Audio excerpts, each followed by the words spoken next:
Class 12, Chapter 6. Then all of you, we have started our next topic, meanings and definitions of company. Students, today our new chapters, share capital. Share capital first of all हमें company के बारे में बात करना पड़ेगी. यहाँ पर company के two types, private company and public company. Private company जो है वो अपने शेयर पब्लिक में इशू नहीं कर सकती. जो प्राइवेट कंपनी होती है उसे अपने शेयर पब्लिक में इशू करने का राइट्स नहीं होता. बट जो पब्लिक कंपनी होती है वो अपने शेयर को पब्लिक में इशू करती है और कैपिटल अर्न करती है. तो हमारा जो चैप्टर है वो शेयर कैपिटल है. तो पहले हम लोग रीड करते हैं कंपनी बारे में. कंपनी क्या होती है तो बता रहे हैं कि company refer to the association of person who contribute money और money worth to the common stock and used for the common purpose. It is created by law and effected by law. It is a legal person but with no physical existence. Company एक association है जहाँ पर कुछ person क्या करते हैं, capital को contribute करते हैं, है ना. और पर्पस, ऑब्जेक्ट, अर्निंग प्रॉफिट. और जो कंपनी एक आर्टिफिशियल पर्सन होती है और इसका जो जन्म होता है, इसको जो स्टेबलाइज किया जाता है वो लॉ के द्वारा किया जाता है. ठीक है. और ये सेपरेट लीगल एंटिटी होती है. अगर हम लोग बात करेंगे कंपनी की कैरेक्टरिस्टिक्स की तो कुछ सिंपल से पॉइंट हमें याद रखना है इसमें. Artificial person. अब कंपनी क्या है, आर्टिफिशियल पर्सन है ना. आर्टिफिशियल पर्सन के जैसे एक पर्सन को राइट्स होते हैं, है ना, कि वो अपने नाम से कोई एसेट्स को परचेस करता है, सोल्ड कर सकता है. अगर कोई व्यक्ति उसको लॉस हो जाता है उसके अगेंस्ट वो एफआईआर कर सकता है. तो ये कृत्रिम व्यक्ति जिसे ह्यूमन ने बनाया है, तो इसको एक व्यक्ति की तरह, एक पर्सन की तरह पूरे राइट्स होते हैं कि ये भी क्या कर सकती है, उस पर्सन के अगेंस्ट एफआईआर कर सकती है जो उसको नुकसान पहुंचाता है.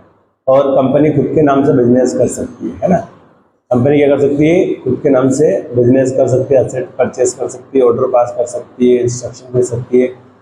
तो इसलिए इसको आर्टिफिशियल पर्सन कहते हैं. पर्सन की तरह राइट्स होते हैं बट ये एक नेचुरल पर्सन नहीं होकर आर्टिफिशियल पर्सन है ना, जिसको व्यक्ति माना गया है लॉ के द्वारा.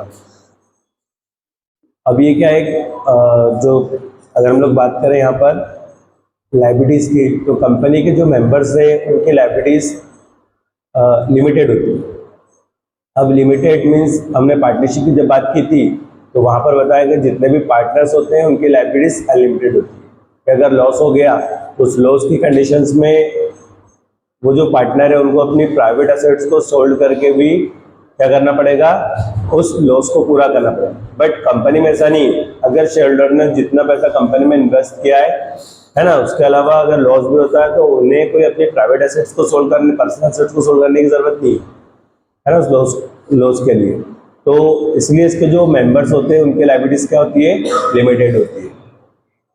बता रहे हैं यहाँ पर शेयर कैपिटल, तो बता रहे हैं कि the capital of company divide into the units of small denominations which are called share, है ना. जो कंपनी की शेयर कैपिटल है वो छोटी छोटी स्मॉल मतलब यूनिट्स में बटी हुई होती है. मतलब कंपनी कभी भी किसी एक व्यक्ति से पैसा नहीं लेती कि करोड़ रुपए एक पर्सन से ले लिए.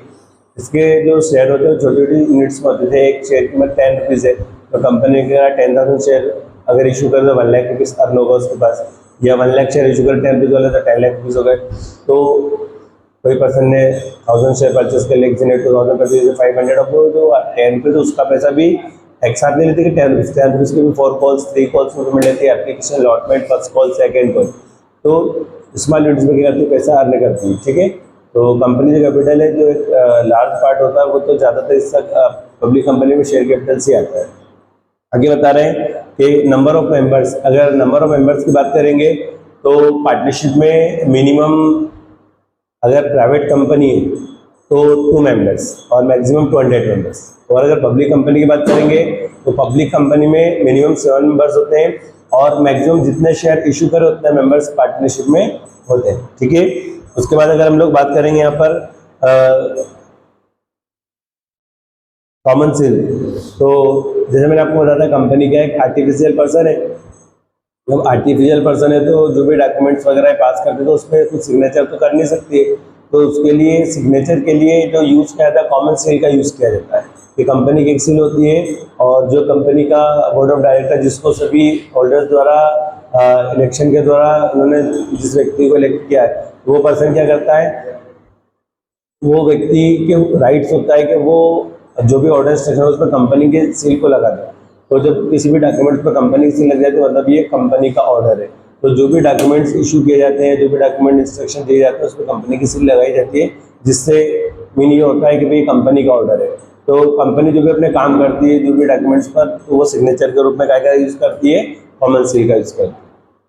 Complete this question. Thanks for watching.